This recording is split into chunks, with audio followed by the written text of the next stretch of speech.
અમે 4 બહેનો હતી. મારા લગ્ન ખૂબ નાની ઉંમરે થયા હતા. મારે કોઈ ભાઈ નહોતો. પપ્પાએ અમારી 2 બહેનોના લગ્ન એકસાથે કરી દીધા હતા. મારી મોટી બહેન તે સમયે 17 વર્ષની હતી અને હું માત્ર 14 વર્ષની હતી. મારા સાસરે બહુ લોકો નહોતા. મારા પતિ માત્ર 2 ભાઈઓ હતા. મારા પપ્પાએ જેમ તેમ કરીને દહેજ ભેગું કરીને અમને બંને બહેનોના લગ્ન કરાવ્યા હતા. મારા પપ્પાએ મોટી બહેનને લગ્ન પછી તરત જ વિદાય કરી દીધી હતી. મારી વિદાય તેમણે રોકી લીધી હતી. મારો પતિ પણ તેના મોટા ભાઈ સાથે કામ કરતો હતો. તે કાઠમંડુમાં કોટ પેન્ટ સીવવાનું કામ કરતો. મારી ઉંમર માત્ર 14 વર્ષ હતી અને મારા પતિની ઉંમર 20 વર્ષ હતી. તેના ઘરના લોકોનું કહેવું હતું કે તેણે લવ મેરેજ કર્યા હતા, પરંતુ તેને પોતાની પત્નીને છોડી દીધી છે. તેમના લવ મેરેજ વધુ દિવસો સુધી ટકી શક્યા નહોતા અને ગામડાના ખેડૂતો હતા. મારા પપ્પાએ તે છોકરાવાળાની બહુ તપાસ નહોતી કરી. જેવું સગપણ મળ્યું કે તેમણે તરત જ લગ્ન કરી દીધા. હું નાનપણથી જ ખૂબ નબળી હતી, જેના કારણે મારા પીરિયડ્સ હજુ સુધી આવ્યા નહોતા. મારા પતિના સંબંધી મારા ગામમાં જ રહેતા હતા. લગ્ન પછી તે અવારનવાર પોતાના સંબંધીના ઘરે ફરવા આવતો અને જ્યારે પણ તે આવતો ત્યારે હું મારા ઘરેથી નીકળતી નહોતી. પરંતુ તે હંમેશા મારા ગામની ભાભી દ્વારા મારા માટે ખબર મોકલાવતો કે મારી પત્નીને મને મળાવી દો. ભાભી મને બહાને પોતાના ઘરે બોલાવતી હતી. જ્યારે પણ મારો પતિ તેમના ઘરે આવતો તે મને પોતાના ઘરમાં બોલાવીને ખબર નહીં ક્યાં ગાયબ થઈ જતી. પતિ પૂરેપૂરો જવાન હતો અને હું 14 વર્ષની છોકરી હતી. મને એટલી પણ ભાન નહોતી કે લગ્ન શું હોય છે. હજી તો મારા પિરિયડ્સ પણ આવ્યા નહોતા. એક દિવસ જ્યારે મારો પતિ તેના સંબંધીના ઘરે આવ્યો, ગામની ભાભીએ મને બોલાવીને બહારથી સાંકળ લગાવી દીધી અને ખબર નહીં ક્યાં જતી રહી. પતિ તે જ રૂમમાં સૂતો હતો. હું તેને જોઈને ગભરાઈ ગઈ અને બહાર દરવાજા તરફ ભાગવા લાગી. તેણે મને જોરથી પકડી લીધી અને પોતાના ખોળામાં બેસાડી દીધી અને કહ્યું કે તારે મારાથી ડરવાની જરૂર નથી. હું તારો પતિ છું. મેં તારી સાથે 7 ફેરા લીધા છે. બસ તારી વિદાય નથી થઈ. મને તો લગ્નનો મતલબ પણ ખબર નહોતી અને પતિ સાથે કેવી રીતે વાત કરવી તેનો પણ કોઈ અંદાજો નહોતો. હું તો મારા પતિને જોઈને ખૂબ ડરી રહી હતી. આખું શરીર ધ્રુજી રહ્યું હતું. તેના ખોળામાં બેસીને મને પરસેવો છૂટી રહ્યો હતો. મને ખૂબ અજીબ લાગતું હતું અને બહુ ડર લાગતો હતો. તેણે તે રૂમનું ટીવી ઓન કર્યું અને તેમાં એક સીડી લગાવી. કહ્યું કે હું તારો પતિ છું અને તારે મારાથી ડરવાની જરૂર નથી અને હું તને મૂવી બતાવીશ. મને પૂછવા લાગ્યો કે શું તને ફિલ્મો જોવી ગમે છે. હું પણ ગામડાની રહેવાસી હતી. મને પણ આ ફિલ્મો જોવી, ટીવી જોવું, ગીતો સાંભળવા બહુ ગમતું. મારા ઘરે બ્લેક એન્ડ વ્હાઇટ ટીવી હતું અને અહીં મારા પતિના સંબંધીના ઘરે કલર ટીવી હતું. અને હું મારા પતિની વાતોમાં આવી ગઈ અને મારો ડર થોડો ઓછો થયો. હું તેના ખોળામાં તો ના બેસી શકી. હું તરત જ ઊભી થઈને નીચે બેસી ગઈ હતી. મેં કહ્યું હું નીચે બેસીને ટીવી જોઈશ. તેણે પણ મને નીચે બેસીને ટીવી જોવા દીધું અને પોતે પણ મારી સાથે નીચે બેસી ગયો. તે પ્યારી પ્યારી વાતો કરતો રહ્યો અને નવી ફિલ્મ લાવ્યો હતો. હું તેને બહુ હોશથી જોઈ રહી હતી. વચ્ચે વચ્ચે મારો પતિ મને સ્પર્શ કરતો, મારી સાથે વાતો કરતો, પણ હું ફિલ્મ જોવામાં એટલી વ્યસ્ત હતી કે હું આ બધી વસ્તુઓને ઇગ્નોર કરી રહી હતી. ફિલ્મ જ્યારે પૂરી થઈ ત્યારે તેણે મને પૂછ્યું, શું તને આ ફિલ્મ ગમી? મને પણ ફિલ્મ જોવી બહુ ગમતી હતી. મેં તરત જ તેને કહ્યું મને બહુ ગમી અને મેં તેનો આભાર માન્યો. તેને કહ્યું કે આભાર કહેવાથી કામ નહીં ચાલે. આના બદલામાં તારે મને કંઈક આપવું પડશે. હું તેની વાતોથી ફરીથી બહુ ડરી ગઈ હતી. તેણે કહ્યું કે હમણાં તો તું ફિલ્મમાં હીરો હિરોઈનને જોઈ રહી હતી ને? તને બહુ સારું લાગતું હતું. આપણે પણ તો એક ફિલ્મના હીરો હિરોઈન જેવા છીએ. જો ફિલ્મમાં હિરોઈને હીરોને કેટલી જોરથી બાહુપાશમાં પકડ્યો હતો અને તું મારાથી દૂર ભાગી રહી છે. બસ તારે મને વળગી જવાનું છે અને મારા ઉપર કરવાની છે. ત્યાર પછી હું ફરી ક્યારેય આવીશ તો તને બીજી એક નવી ફિલ્મ બતાવીશ. હું પણ તેની વાતોમાં પીગળી રહી હતી. તે દેખાવમાં પણ બહુ હેન્ડસમ હતો. હું ડરતા ડરતા તેની વાત માની ગઈ અને તેને પોતાની બાહુ ફેલાવી દીધી. જ્યારે હું ડરતા ડરતા છાતીએ વળગી ત્યારે મને બહુ ડર લાગ્યો. તેણે મને તરત જ પોતાના ખોળામાં ઉપાડી લીધી અને મારા હોઠ પર ઝૂકી ગયો. પલંગ પર લઈને પડી ગયો. ઓછામાં ઓછી 15 મિનિટ સુધી તે મારા હોઠ પર જ ઝૂકેલો રહ્યો. મારો શ્વાસ વારંવાર અટકી રહ્યો હતો. તે બહુ ખરાબ રીતે મને સ્પર્શતો રહ્યો. જ્યારે મારી આંખમાં આંસુ આવી ગયા ત્યારે તેણે મને છોડી દીધી અને કહ્યું, સિતારા, હું તને બહુ પ્રેમ કરું છું અને હું તારો પતિ છું. કોઈ અજાણ્યો માણસ નથી અને પતિ પત્ની વચ્ચે આ બધું ચાલતું રહેશે. જોયું ને ફિલ્મમાં હીરો હિરોઈન પણ આવું જ કરે છે, તો આપણે પણ એમ જ કરીશું. તારે ગભરાવાની જરૂર નથી. મેં મારા હોઠ પર હાથ લગાવ્યો તો મારા હોઠમાંથી લોહી નીકળતું હતું. હું રડી પણ રહી હતી. તેને મારા આંસુ લૂછ્યા અને કહ્યું, તારે તો ખુશ થવું જોઈએ. જો હું તારા માટે આટલે દૂરથી આવું છું અને જો હજુ તારી વિદાયમાં 2-3 વર્ષ છે, એટલે હવે હું તને મળ્યા વગર રહી શકતો નથી. એટલામાં ભાભી આવી ગઈ અને તેમણે દરવાજો ખોલી દીધો. હું તેમના પાલવમાં જઈને છુપાઈ ગઈ. મારી ચુનરીથી મેં મારા હોઠ છુપાવી રાખ્યા. ભાભીની સામે જ તેને મને ચાંદીની પાતળી ઝાંઝરી આપી. કહ્યું કે બીજી વાર આવીશ ત્યારે કંઈક બીજું ગિફ્ટ લઈને આવીશ. અને હા, તારા ઘરમાં કોઈને ખબર ના પડવી જોઈએ કે હું અહીં આવું છું, નહીં તો તેઓ મારા ઘરે ખબર મોકલી દેશે કે હું અહીં સાસરે આવું છું. પછી મારું અહીં આવવા જવાનું પણ બંધ કરી દેશે. તો હું તને કેવી રીતે મળીશ? અને જો તારે આ ગિફ્ટ જોઈતી હોય તો તારે આ વાત છુપાવવી પડશે. ભાભીએ પણ કહ્યું, હા, તારે આ વાત કોઈને ના કહેવી જોઈએ, નહીં તો મારા ભાઈ અર્જુનની બહુ બદનામી થઈ જશે.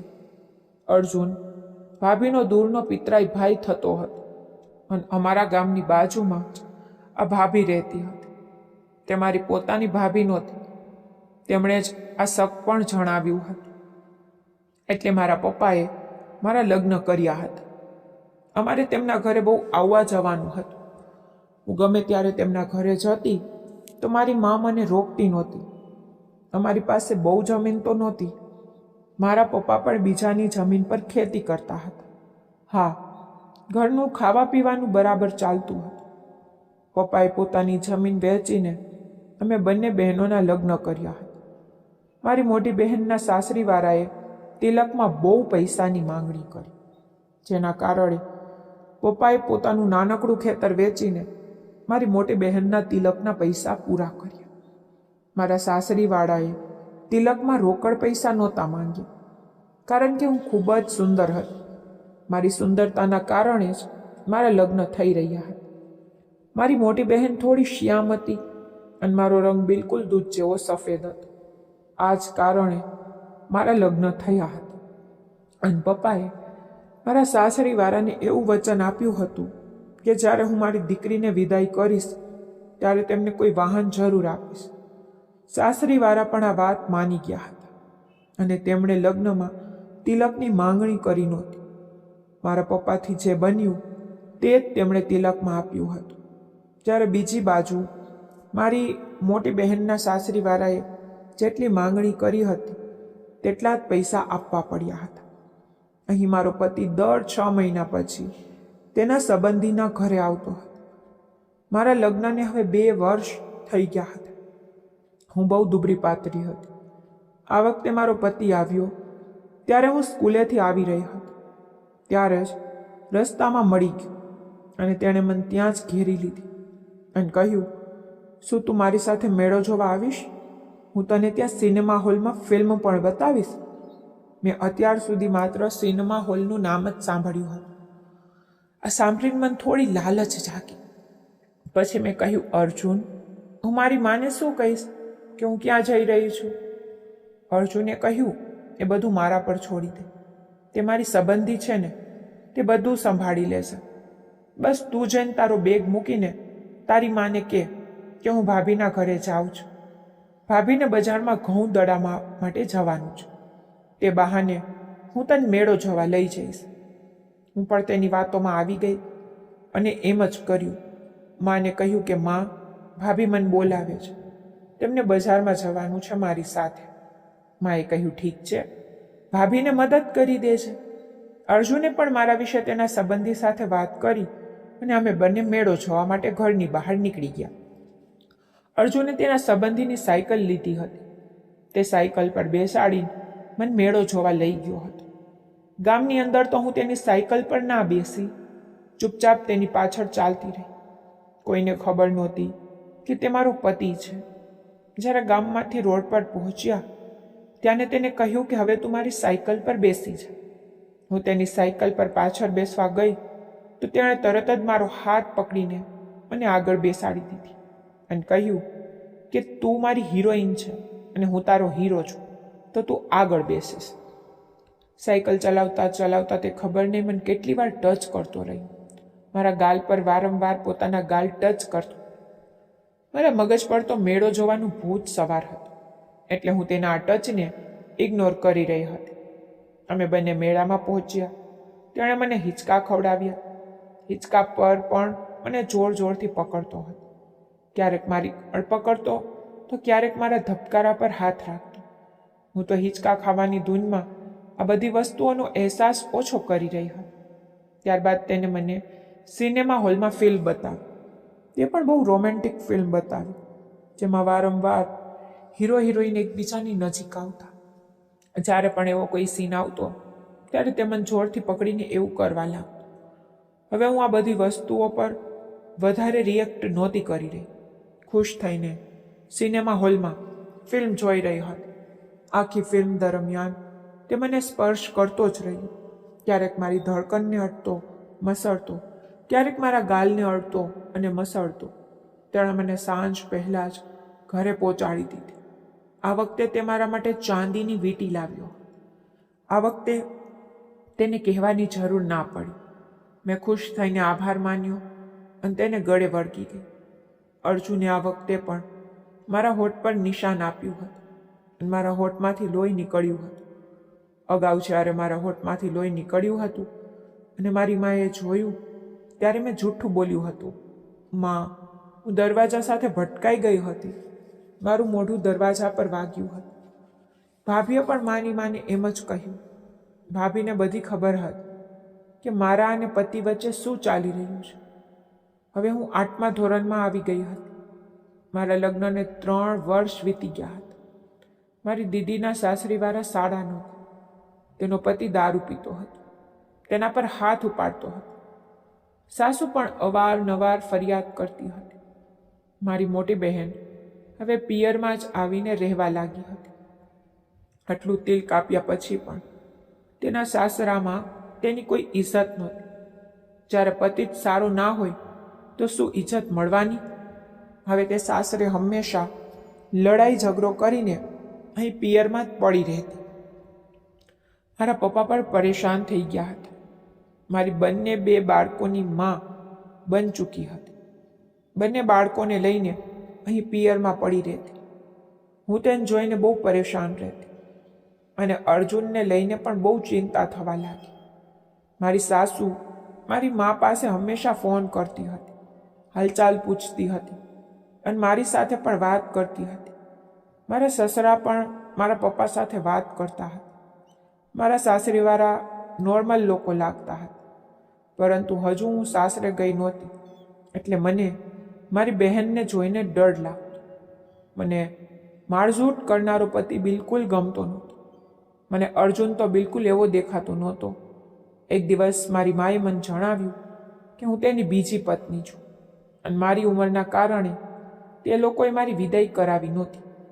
મારા સાસરીવાળાએ કહ્યું હતું કે 5 વર્ષ પછી આ થોડી મોટી અને સમજદાર થઈ જશે તો અમે તેની વિદાય કરાવી લઈશું. મારા જેઠ પણ તેમની પત્ની સાથે જ રહેતા હતા.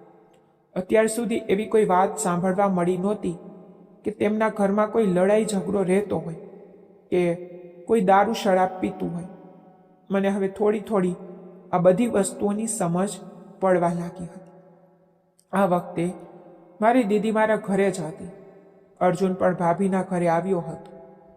તેને ભાભીના બાળક સાથે ખબર મોકલી હતી કે હું ત્યાં જાઉં. માએ પણ મને તરત જ મોકલી દીધી હતી.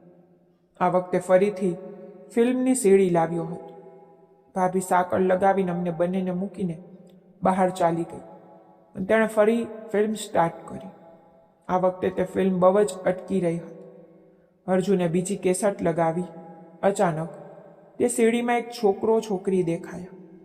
બસ તેઓ એકબીજાની નજીક હતા. તેમના મેકઅપ અજીબ હતા. અર્જુને કહ્યું કે જો આજે હું તારા માટે સ્પેશિયલ રોમેન્ટિક ફિલ્મ લાવ્યો છું અને આ બહુ જ મોંઘી છે. આ ફિલ્મને માત્ર પતિ પત્ની જ જોઈ શકે છે. આપણે બંને પતિ પત્ની છીએ તો તારે શરમાવાની કોઈ જરૂર નથી. આ ફિલ્મને જોઈને હું બિલકુલ શરમથી પાણી થઈ ગઈ હતી. વારંવાર મારી આંખો પર હાથ રાખતી. તે વારંવાર મારા હાથ હટાવી દેતો. કહેતો, શું ફાયદો?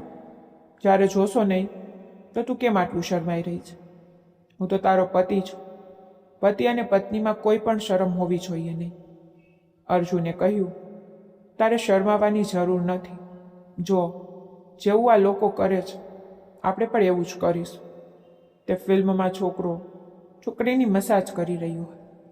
અર્જુને પણ તરત જ તેલની શીશી લાવીને મારી મસાજ કરવાની શરૂ કરી દીધી. મને તો પરસેવો છૂટી રહ્યો હતો. મારું દિલ બહુ ગભરાઈ રહ્યું. તેને કહ્યું, ડરવાની જરૂર નથી. ધીરે ધીરે તેને મારા આખા શરીર પર માલિશ કરી અને મને બિલકુલ બેબસ કરી દીધી. ત્યારબાદ મારી ચીસોને તેને પોતાના બંને હાથથી રોકી. હું તો રડી પડી હતી.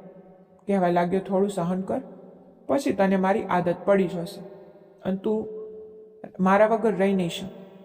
મને બહુ ડિંગ શરૂ થઈ ગયું હતું. હજી તો મારા પીરિયડ્સ પણ આવતા નહોતા, કારણ કે હું બહુ નબળી હતી. તે મારા માટે કતની દવા પણ લાવતો હતો, જેથી હું થોડી જાડી થાઉં. હું લોહીને જોઈને બહુ ડરી ગઈ હતી. તેને કહ્યું કે આ બધું નોર્મલ છે, ડરવાની જરૂર નથી. હું તારા માટે બધો સામાન પણ લાવ્યો છું. ત્યાર પછી તો તે કવાનું નામ જ લેતો નહોતો. ચીસો પાડી પાડીને પરેશાન થઈ ગઈ હતી. જ્યારે તે પૂરેપૂરો રિલેક્સ થયો ત્યારે મને પ્રેમથી પોતાના પર સુડાવી દીધી. તારે ડરવાની જરૂર નથી. તારો પતિ છું. દરેક પતિ પત્ની વચ્ચે આ બધું થાય છે. પતિ અને પત્ની એકબીજાના વસ્ત્રો હોય છે.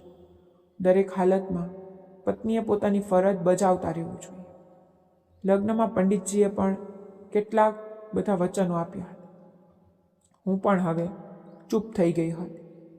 આ વખતે તે મારા માટે સોનાનું મંગળસૂત્ર લાવ્યું હતું. મંગળસૂત્ર જોઈને હું તો મારું બધું દર્દ ભૂલી ગઈ.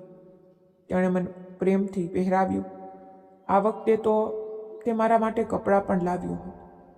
મારાથી તો હું પણ નહોતું થવાતું. તેને કહ્યું કે થોડો આરામ કર, પછી ઘરે જજે અને હું પણ ચાલ્યો જઈશ. હવે તો સાંજ થઈ ગઈ હતી. રાત થવાની તૈયારી હતી. રાતના અંધારામાં તે મને ઘરે છોડીને પોતાના કામે ચાલ્યો ગયો અને કહેવા લાગ્યો, આ બધી વાતો કોઈને શેર ના કરતી. આ બધું આપણા બંનેની અંદરો અંદરની વાતો છે. મેં પણ કહ્યું, ઠીક છે.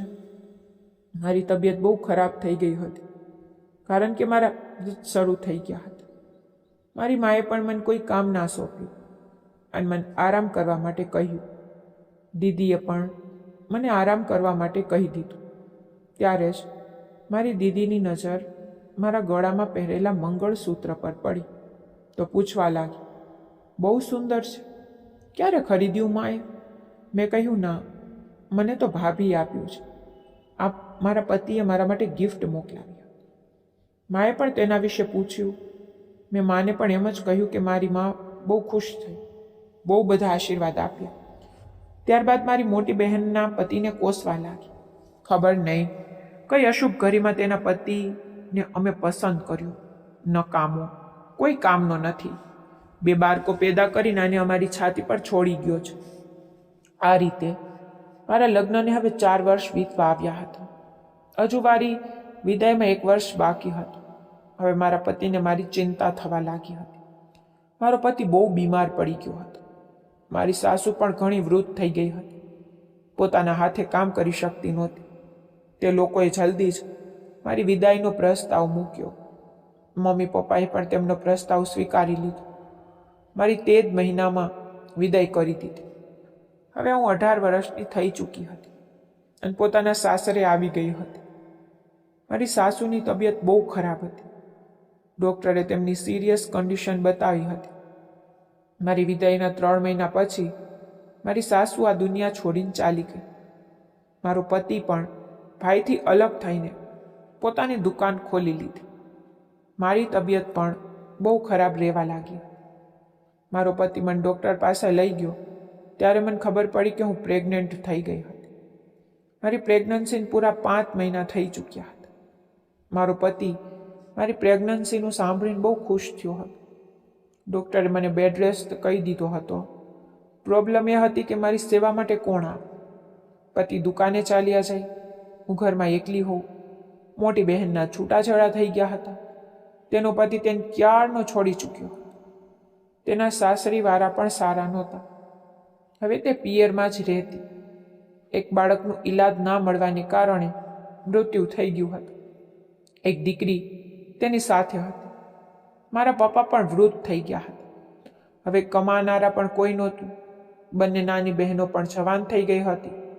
તેમના પણ લગ્ન કરવાના હતા. મારો પતિ મારું બહુ ધ્યાન રાખતો હતો. પતિએ કહ્યું કે તું તારી બહેનોમાંથી કોઈને તારી પાસે બોલાવી લે, જેથી તારી સારી સેવા થઈ જાય અને બાળક પણ તંદુરસ્ત જન્મે. મેં માને ખબર મોકલાવી. માએ કહ્યું કે 2 જવાન છોકરીઓને હું આટલે દૂર ના મોકલી શકું, પણ હા, તારી મોટી બહેનને હું તારી સેવા માટે મોકલી આપીશ.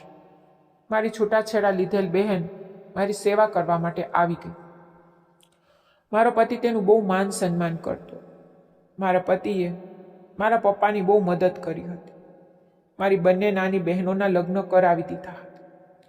બંનેના પતિ પણ બહુ સારા હતા. મારી દીદી મારી જેટલી સેવા કરતી તેના કરતાં ક્યાંય વધારે મારા પતિની સેવા કરતી.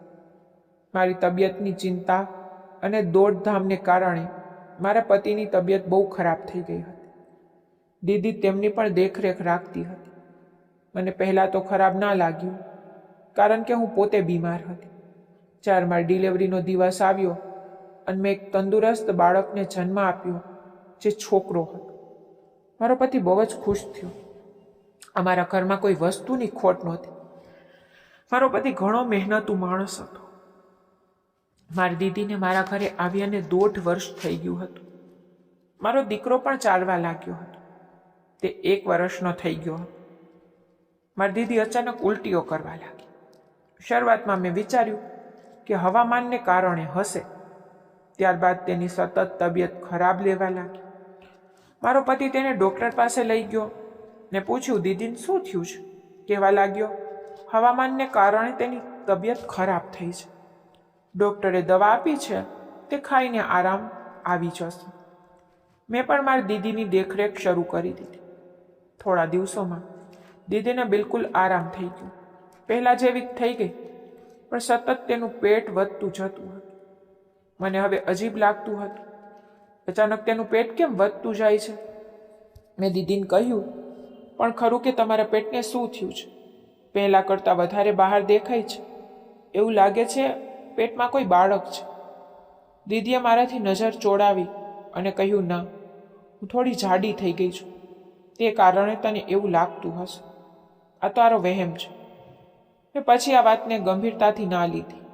માની તબિયત અચાનક ખરાબ થઈ ગઈ. દીદી મા પાસે જતી રહી. દીદીની દીકરી પણ 4 વર્ષની થઈ ચૂકી હતી. મારા પતિને તે પણ પપ્પા કહેવા લાગી હતી. મેં દીદીની દીકરીને અહીં જ રાખી લીધી અને દીદીને પાછી ઘરે મોકલી દીધી, જેથી તે માની સેવા કરી શકે. પરંતુ માનું અચાનક હાર્ટ એટેકથી મૃત્યુ થઈ ગયું. પપ્પા પણ તે જ સદમામાં ગુજરી ગયા. હું પણ મારા પિયર આવી હતી. માના મૃત્યુના 10 દિવસ પછી પપ્પાનું મૃત્યુ થયું હતું. હવે મારા ઘરમાં કોઈ નહોતું સિવાય દીદીના. દીદીનો આખો ખર્ચો હું ઉઠાવી રહી હતી. હું અને મારો પતિ પાછા પોતાના ઘરે આવી ગયા હતા, પરંતુ દીદી ત્યાં એકલી હતી. 3 મહિના પછી દીદી એક પ્યારી દીકરીને જન્મ આપ્યો, પણ મને આ વાતની ખબર બિલકુલ થઈ નહોતી. મારો પતિ દર મહિને અઠવાડિયાઓ સુધી ગાયબ થઈ જતો. જ્યારે હું પૂછતી તો કહેતો દુકાન માટે સામાન લેવા દિલ્હી ગયો હતો, અને આ મેં નોટ કર્યું હતું કે જ્યારે દીદી અહીં નહોતી ત્યારથી આ થવા લાગ્યું. મેં એક દિવસ કહ્યું, કેમ ને આપણે દીદીને અહીં જ બોલાવી લઈએ? તો પતિનો ચહેરો એકદમ ગુલાબ જેવો ખીલી ગયો. મને બહુ અજીબ લાગ્યું. મેં મારી દીદીને મારા પતિ સાથે કોઈ પ્રકારની મજાક કરતા ક્યારેય જોઈ નહોતી. મારા પતિ પણ દીદી સાથે નોર્મલ વાત કરતા અને મેં ક્યારેય એવું કંઈ જોયું પણ નહોતું. પણ એક વાત જરૂર હતી, મારા પતિના ખાવા પીવાથી લઈને કપડાં સુધીની દરેક વસ્તુનું ધ્યાન દીદી બહુ ઝીણવટથી રાખતી. તેમના મોઢામાંથી નીકળે તે પહેલાં તેમનું કામ કરી દેતી. મારા પતિ મારી દીદીને લઈ આવ્યા. તેમના હાથમાં બાળક જોઈને હું બિલકુલ હેરાન રહી ગઈ. આ બાળક ક્યાંથી આવ્યું? દીદી અને પતિ બંને એક જ વાત કહી કે આ બાળક અમને સ્ટેશનની બહાર કચરા પેટીમાંથી મળ્યું. મને તેમના જવાબ પર જરાય સંતોષ ના થયો, કારણ કે તે બાળક દીદી સાથે એવી રીતે વળગેલું હતું જાણે દીદી તેની પોતાની માં હોય. દીદીએ તે બાળકને નિપલ પીવડાવવા પ્રયત્ન કર્યો, પણ તે પીતું નહોતું અને તે બિલકુલ મારા દીકરા જેવું જ દેખાતું હતું. એવું લાગતું હતું બંનેની શકલ એક જેવી હોય. હવે મને મારી દીદી પર શંકા થઈ ગઈ. હું બિલકુલ નોર્મલ રહેતી, ઘરનું બધું કામ કરતી. મારા પતિએ મારા લાડ પ્રેમમાં કોઈ કમી રાખી નહોતી. મારા મોઢામાંથી નીકળે તે પહેલાં મારી દરેક વસ્તુ પૂરી કરતા હતા. મને મારા પતિથી કોઈ ફરિયાદ નહોતી. તે બહુ દિલદાર માણસ હતા.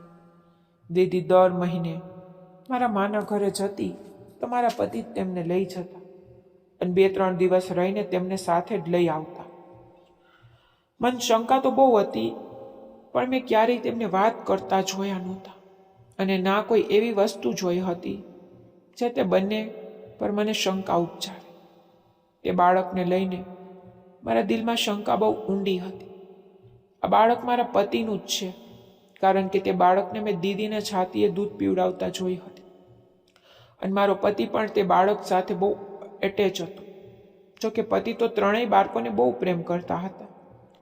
દીદીના પહેલા પતિની છોકરીને પણ, મારા દીકરાને પણ અને જે નવું બાળક આવ્યું હતું તેને પણ.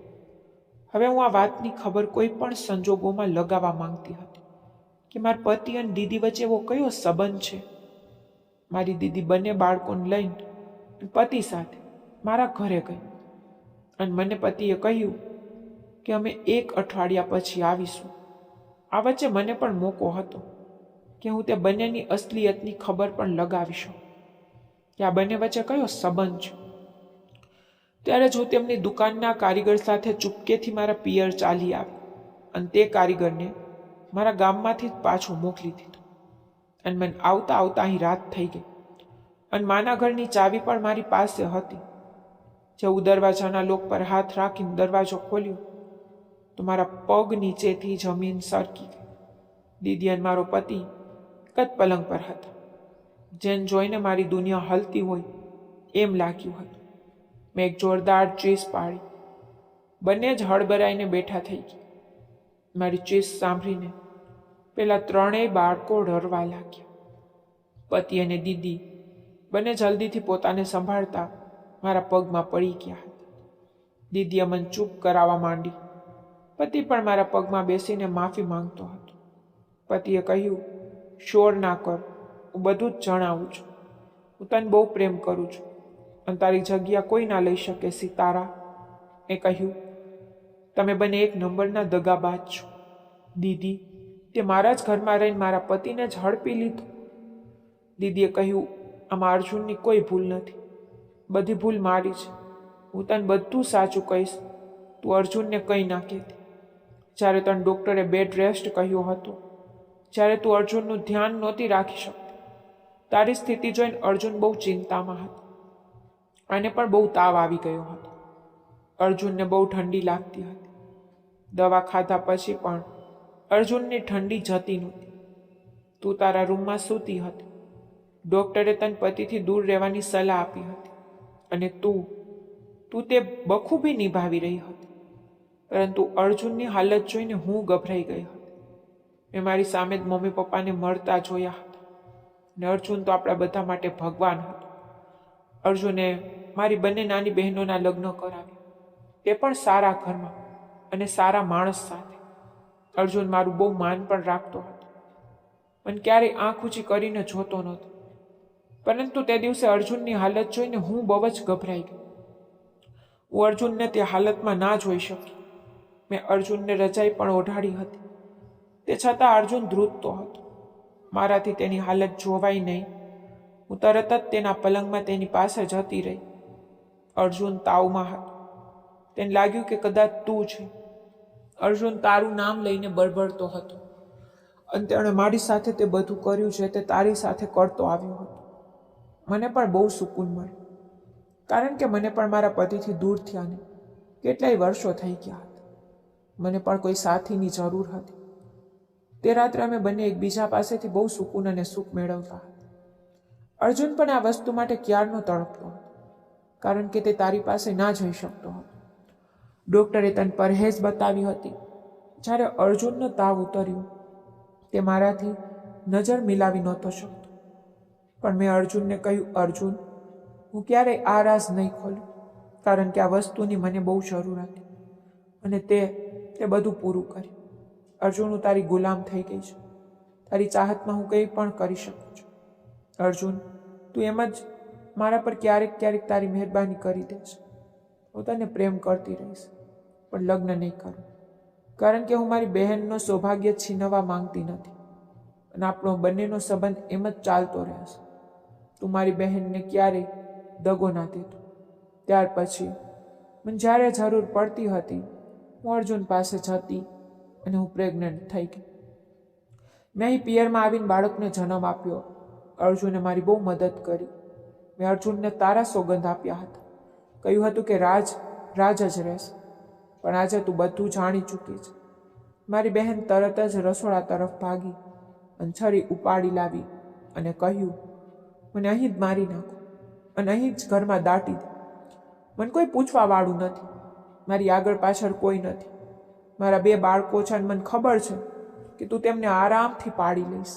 અર્જુન પણ તારો છે અને તારો જ રહેશે. અર્જુનને કંઈ ના કહેતી.